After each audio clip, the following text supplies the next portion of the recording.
YouTube channel. Kung ikaw is Android user at naghahanap ka ng mautangan online, naku guys, meron po ako sa inyo i-share ngayon na isang loan app na pwede po nating ma-download sa Google Play Store. Kare-release niya lang ngayong 2025 and ngayon nga sisilipin po natin kung ano nga bang ino-offer ng loan app na to. Based dito sa kanyang ads guys, high loan amount up to 30,000 pesos po yung ating pwedeng mahiram. And guys, dito ha, fast approval, get loan quickly. Simple process, no collateral needed, no income certificate needed. So, hindi na natin kailangan ng mga yan guys. Mag-fill up lang po tayo kasi nga sabi niya, simple process lang dito. And pagdating naman daw sa ating mga personal data is secure daw po yung ating personal data. In terms naman guys sa kanyang mga repayment channel, nako, easy payout and multi-channel repayment po ang available dito sa loan app na to. Pero bago tayo magpatuloy guys, naku, baka hindi ka pa po nakasubscribe sa ating YouTube channel, mag-subscribe ka muna, i-like mo itong video at mag-iwan ng comment dyan sa comment section dahil meron po tayong mga pag-cash giveaway. So in every video, namimili po ako ng 1 lucky winner at mananalo ng 100 pesos. And ang announcement po is every Sunday. And hindi lang yun, dahil meron din po tayong pag-grand Gcash giveaway.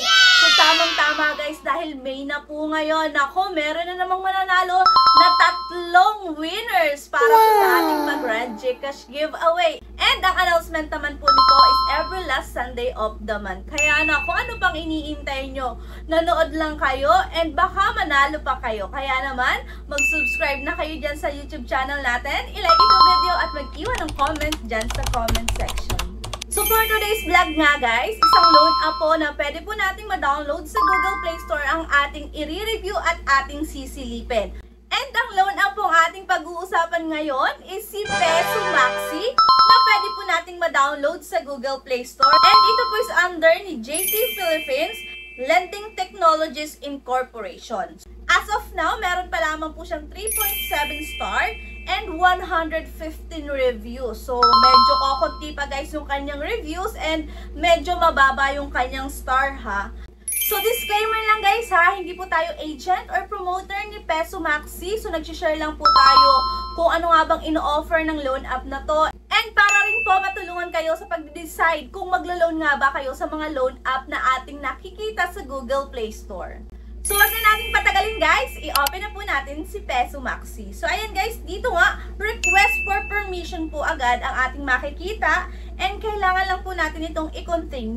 Pupunta na po tayo sa kanyang dashboard and dito guys, meron daw po siyang maximum available amount na 20,000 pesos. So, kanina guys, sa kanyang ads is 30,000. So, dito naman is 20,000 sa kanyang dashboard.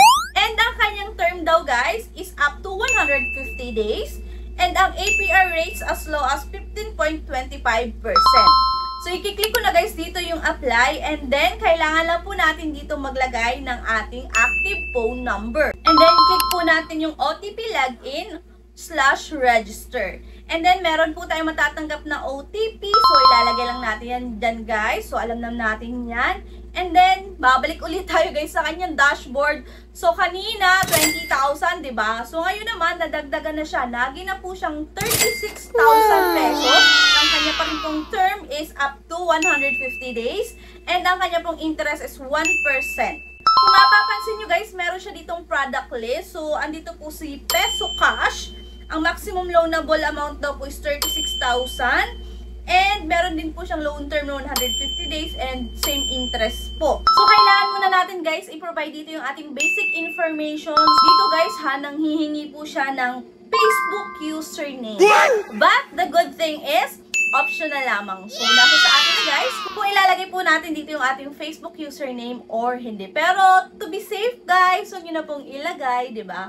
And email, so ayan guys. After that guys is work information. After po noon is contact information. So, dito kailangan naman po nating mag-provide ng 3 contact information. And make sure nyo guys, nakakilala nyo lang po o kapamilya nyo lang ang ilalagay nyo sa contact references. Kasi alam naman natin, nagte-text po yan, tumatawag, diba? And then after that guys is ID information. So narito po yung mga available IDs na pwede po nating magamit kung sakali man kayo mag-a-apply. Pero naku, wag muna guys ha. So tapusin nyo yung video natin hanggang dulo. So ang mga available IDs po dito is UMID, TIN, SSS card, driver's license, passport, pag-ibig, voter's ID, PRC ID, GSIS ID, and PhilSys ID. And then after po noon is pipicturean lang po natin yung ating ID and meron din po siya ditong facial recognition. And for the last step guys, withdrawal info. So mag-a-add lang po tayo dito ng withdrawal info. So available guys dito si e-wallet and online bank.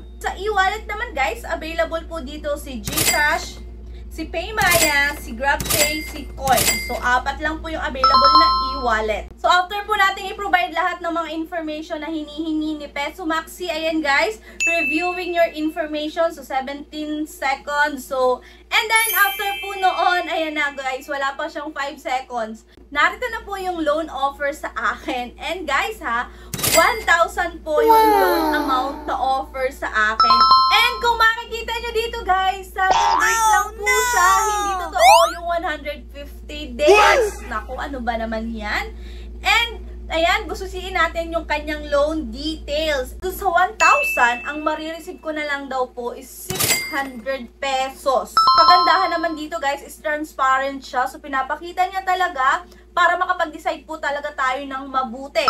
And meron po siya ditong credit assessment fee na 105 pesos, platform service fee na 140 pesos, account management fee na 105 pesos, withdrawal service fee na 50 pesos, and ang interest niya daw guys is 70 pesos. Ibig sabihin guys, meron agad siyang deduction na 400 pesos. So kung maglo-loan kayo guys dito, asahan nyo na po na hindi po buo ninyong matatanggap yung inyong malo-loan dito, and for 7 days lamang siya. Meron pa siya dito nilagay na schedule guys, na 2 schedules and 150 days. Pero guys, after 7 days naman, ibabalik na agad natin ay 1,069.9 pesos.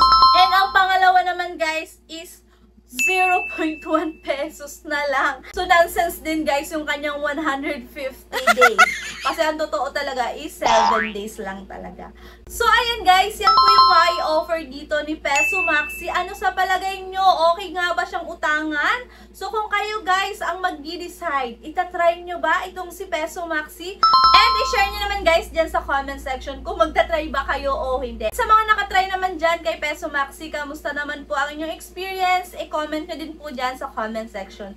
So, yun lang guys for today's video. Bye-bye na po muna. Thank you for watching and see you on my next vlog. Bye!